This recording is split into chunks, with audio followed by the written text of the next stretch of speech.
На странице 21 мы повторяем букву «ы».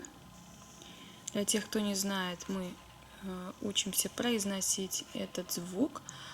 «ы» произносится так же, как «у», но перед тем, как произнести его, необходимо язык свернуть в трубочку и произнести «у».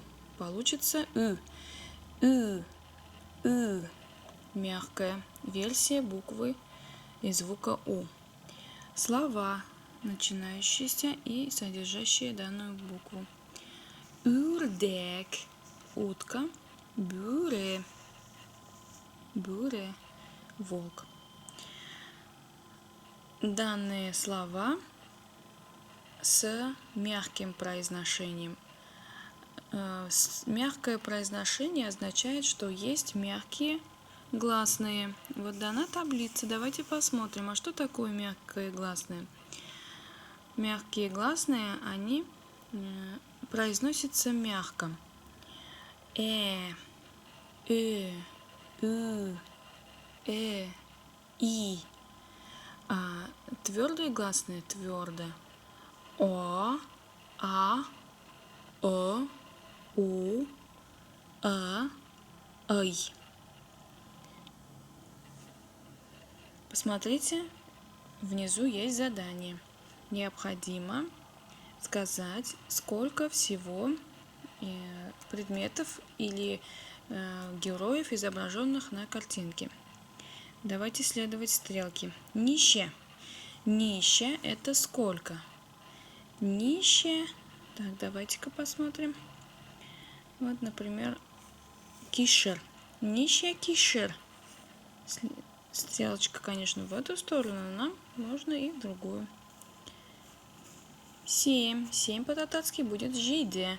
Нище кишер. Жиде кишер. Нище кирпе. Так, стрелочка, вот. Un кирпе. Нище эт.